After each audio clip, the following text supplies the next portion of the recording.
Olá pessoal, eu sou o Lucas Lisboa, gerente de produtos da MC Bauchimi, e hoje irei dar algumas dicas essenciais em como escolher o impermeabilizante ideal para a sua obra. A gente sabe que problemas de infiltração são muito comuns em obras, tanto residenciais como de edificação e até mesmo em obras de infraestrutura. E geralmente, quando você tem um problema de impermeabilização, ele não está relacionado só com um produto ou com uma falha de aplicação. Geralmente é uma série de fatores que não foram considerados que geram esse problema de infiltração.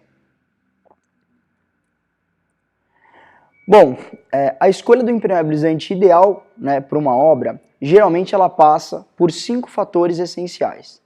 O primeiro deles está relacionado com a área de aplicação, então onde o produto vai ser aplicado. O segundo deles está relacionado com o impermeabilizante adotado. Então a gente vai falar um pouquinho que os impermeabilizantes não são todos iguais. Existem produtos específicos, né, para algumas situações. Então é importante a gente saber não só as características, mas principalmente as limitações de cada produto. A durabilidade de cada sistema também é muito importante. Quando a gente escolhe um impermeabilizante, a gente precisa ter muito claramente qual é a durabilidade que a gente quer que aquele sistema tenha dentro, né, de uma certa área de aplicação dentro da nossa obra. Em quarto lugar, o consumo dos produtos também é algo muito importante, é um fator que a gente deve considerar e que a gente deve acompanhar durante a execução do sistema de impermeabilização. É importante que a gente respeite esses consumos. Eu vou falar um pouquinho qual é a interferência de um consumo não seguido corretamente durante a aplicação. E por fim, a escolha da mão de obra também é um fator muito importante. Bom, começando um pouquinho pelo fator áreas de aplicação. Bom, quando a gente fala das áreas de aplicação, o primeiro item que a gente deve considerar é a influência da água naquele local.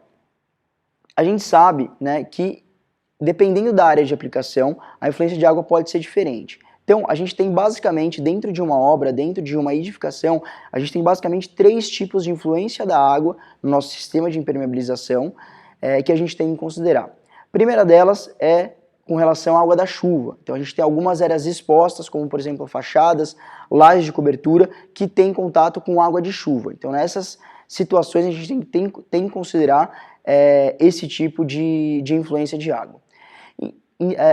Em segundo lugar, né, a gente tem as águas provenientes do lençol freático. Então a gente tem principalmente nas regiões enterradas da nossa edificação, né, como cisternas, piscinas enterradas, né, que estão no pavimento térreo, como também subsolos, postos de elevadores. Então todas as estruturas que estão enterradas, elas vão ter uma influência proveniente, né, da água proveniente do lençol freático. Esse tipo de local, ele precisa de um impermeabilizante específico que resista essa pressão do lençol. E por fim, a gente também precisa sempre estar atento com a água que é utilizada internamente na própria edificação, né, que é a água utilizada, por exemplo, nas cozinhas, nas lavanderias, né, nas áreas molhadas, como os banheiros com boxes. Então, aquela água que a gente utiliza dentro da nossa edificação para algum fim doméstico, a gente também tem que considerar, né, na hora de construir uma edificação para que aquele local seja corretamente impermeabilizado.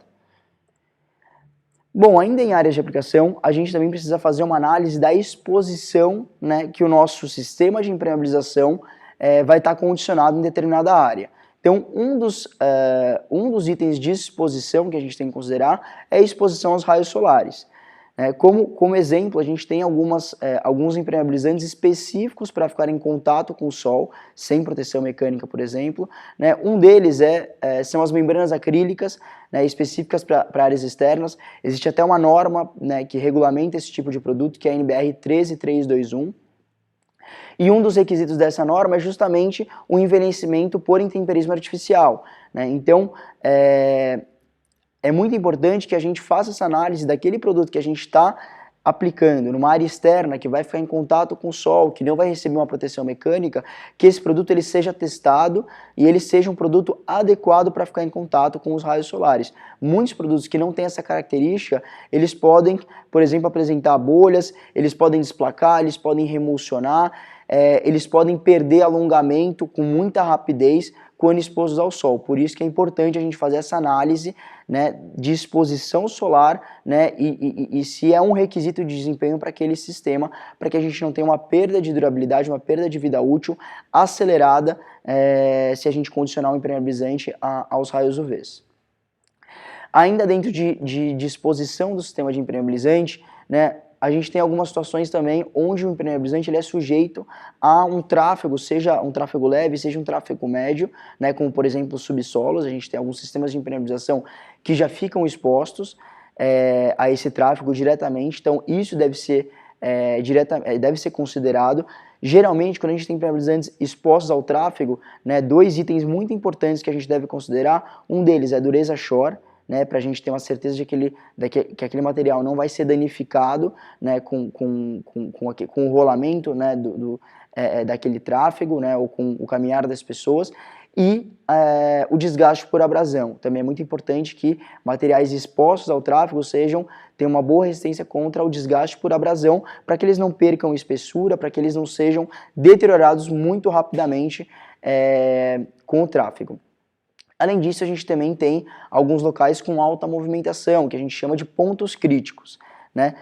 Um exemplo de ponto crítico, né, numa edificação que deve ser impermeabilizado são as juntas de movimentação numa fachada. Então, vocês veem essa foto aí à direita do slide, né, que é uma junta de movimentação já impermeabilizada, com material flexível. Então é importante que a gente considere esses pontos críticos, que são pontos de alta movimentação, né, e que a gente trabalhe com materiais adequados, com materiais compatíveis a essa alta movimentação, também para que o material, para que o impermeabilizante não se rompa, não fissure, né, não perda as propriedades ali de impermeabilização rapidamente. Então, juntas de movimentação, a gente tem, por exemplo, rodapés, né, em paredes de drywall, também são pontos críticos, a gente tem inserts, que são pontos críticos, e isso deve ser considerado na hora de escolher um material, um impermeabilizante para esses locais.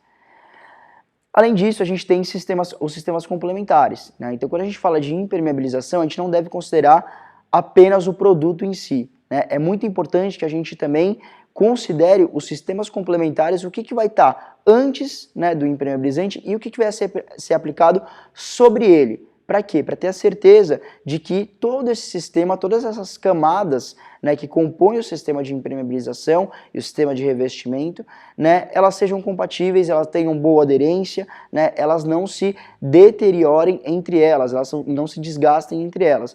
Então aqui eu botei alguns exemplos. A gente tem, por exemplo, impermeabilização de banheiros, né? Muitas vezes a gente coloca sobre o impermeabilizante em uma área fria, em um banheiro, uma sacada, a gente coloca uma argamassa colante, né, para assentar uma cerâmica, um porcelanato, diretamente sobre o impermeabilizante. Então é muito importante a gente saber se aquele material ele tem compatibilidade, ele tem boa aderência, se ele resiste, por exemplo, à alcalinidade da argamassa colante, né, do cimento, né, a médio e longo prazo, para ter certeza que aquele sistema como um todo ele vai ser duradouro.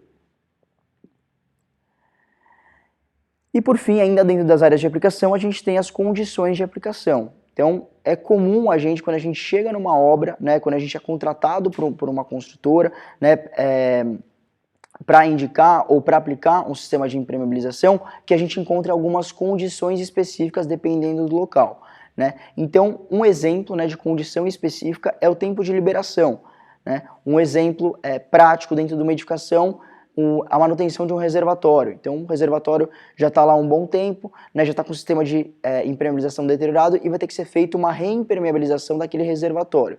Só que o reservatório, né, muitas vezes é uma necessidade do condomínio, né, fazer aquela intervenção para recuperar a impermeabilização em poucos dias, para que você não fique, né, com o condomínio sem água durante muitos dias. Então, muitas vezes pode ser necessário trabalhar com sistemas de impermeabilização, com produtos que têm uma cura acelerada, têm uma cura mais rápida. Então, isso pode ser uma necessidade.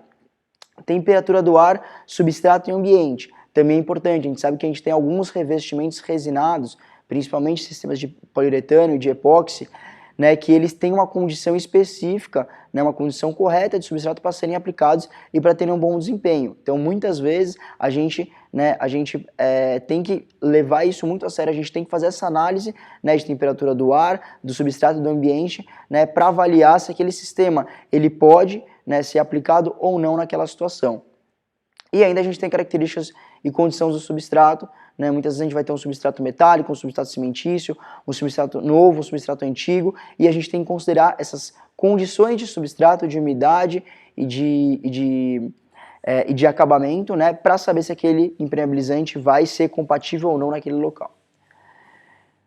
Bom, uma coisa também muito importante da gente analisar na hora de escolher o nosso sistema de impermeabilização tá relacionado com o produto. E a gente precisa saber, né, que impermeabilizante não é tudo igual. A gente tem diversos produtos hoje no mercado, disponíveis no mercado, e eles são realmente muito diferentes entre eles. Então, tem algumas características que a gente tem que avaliar na hora de escolher esse tipo de impermeabilizante. Aqui eu botei, né, alguns tipos de impermeabilizante, só para a gente entender um pouquinho lá, ali as diferenças. Hoje a gente tem, por exemplo, algumas membranas rígidas, né, que são produtos excelentes para locais com pressão de água, com pressão negativa de água principalmente. Então, as estruturas enterradas, que tem uma ação do lençol freático, que ela atravessa a estrutura e ela encontra um impermeabilizante, né? E essas membranas rígidas, elas são muito adequadas para essa situação, porque elas vão conseguir conter essa pressão de água e não vão desplacar. Então, né, a gente tem que entender que são materiais rígidos, são materiais que não suportam tanto alongamento. Por outro lado, a gente tem as membranas flexíveis, que são materiais muito adequados, muito bacanas para a gente aplicar em locais com alta movimentação, né, que seriam os pontos críticos, mas que, por outro lado, não resistem, por exemplo, à pressão de água negativa, essa pressão que vem do lençol e que tenta descolar. Né? Nessa situação, elas podem formar bolhas, elas podem ter um desempenho não adequado. Outros produtos, como por exemplo membranas acrílicas, alguns sistemas de poliuretano, mantas de PVC, algumas mantas asfálticas com certo acabamento ardoseado, né, ou com acabamento de proteção, elas são materiais que podem ficar, por exemplo, em contato com o sol, que resistem a intemperismo, então materiais específicos para essa situação.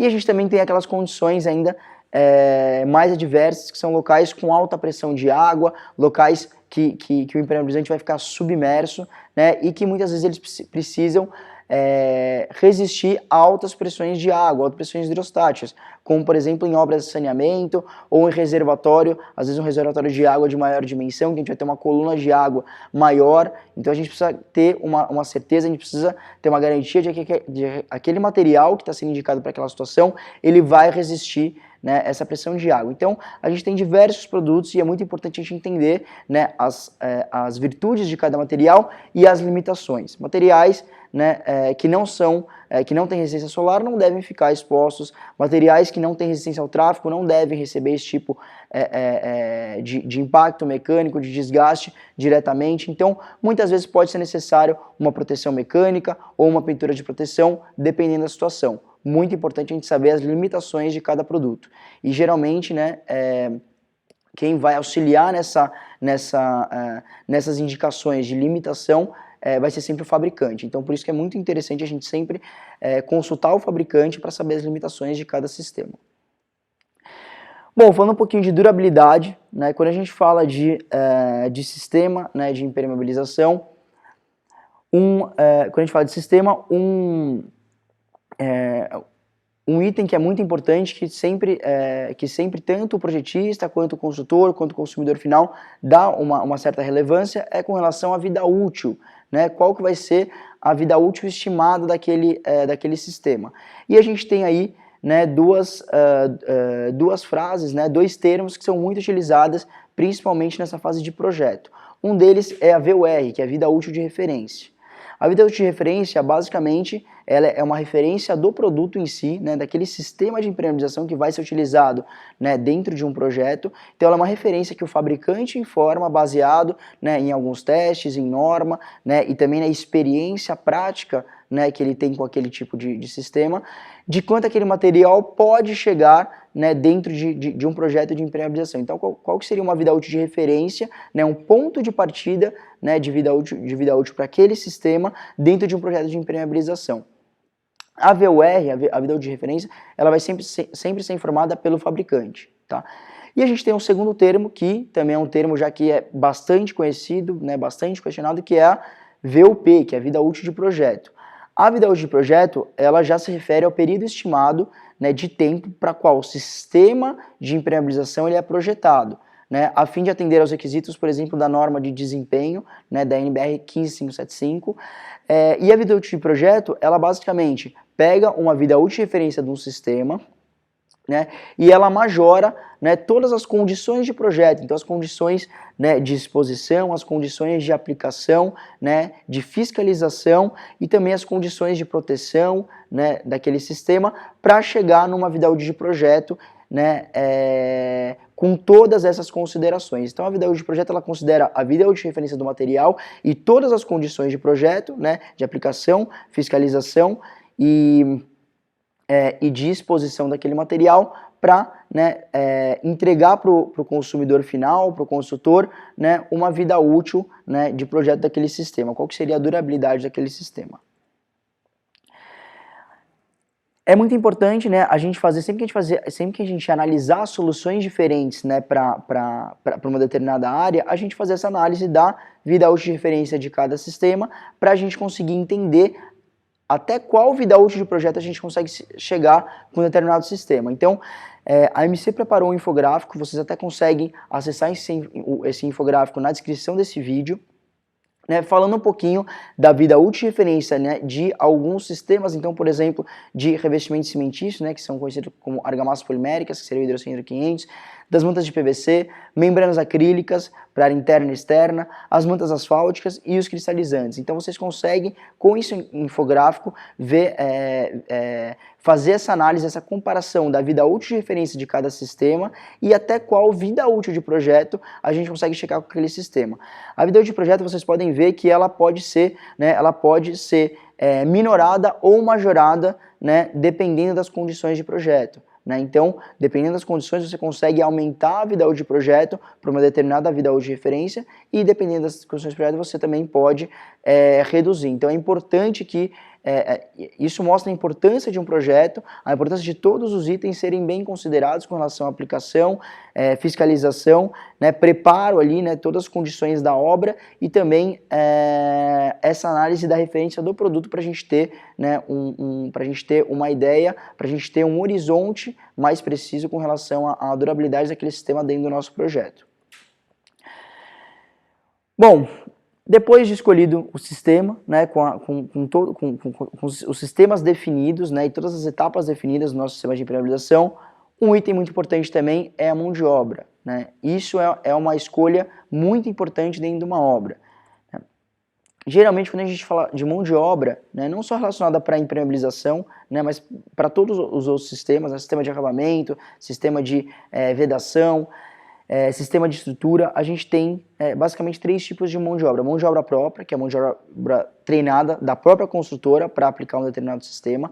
A mão de obra terceirizada, né, e a mão de obra especializada, que a mão de obra pode ser própria ou terceira, mas que ela é especializada na aplicação de um determinado sistema.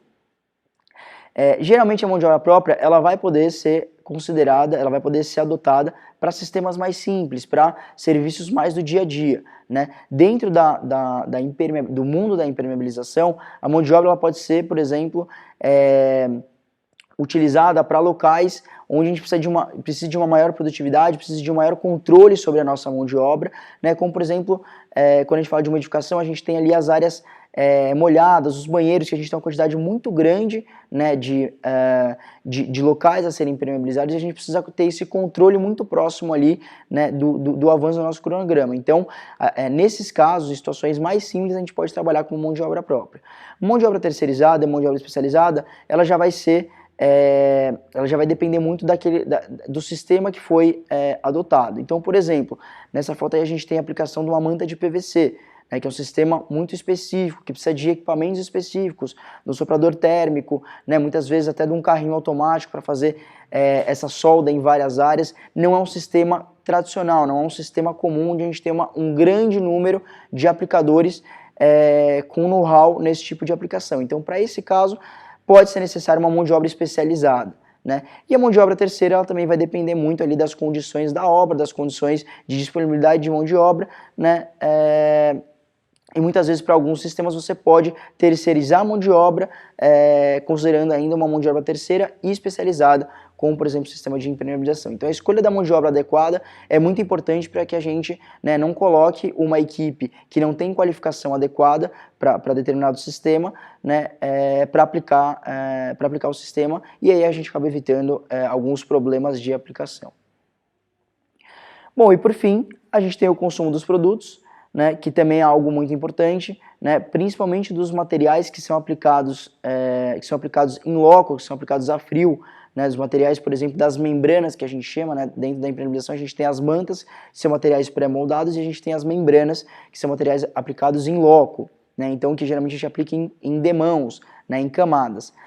Quando a gente fala desse tipo de sistema, das membranas, é muito importante que a gente respeite o consumo, né, o número, né, a quantidade, quantos quilos por metro quadrado determinado sistema precisa ter para aquela situação. Isso é muito importante porque quando a gente começa a reduzir o consumo de determinado sistema de impermeabilização naquela área, a gente também começa, né, a baixar a espessura daquele material e junto com isso a gente tem, né, uma deficiência no alongamento, na flexibilidade do produto, na resistência mecânica. Então, por exemplo, para pisos de estacionamento, que o pessoal se tem utilizado muito o sistema trafegável de poliuretano, às vezes um sistema epóxi, que apesar de não ser um sistema impermeabilizante, para esse caso não é algo flexível, mas pode ser utilizado como uma proteção mecânica.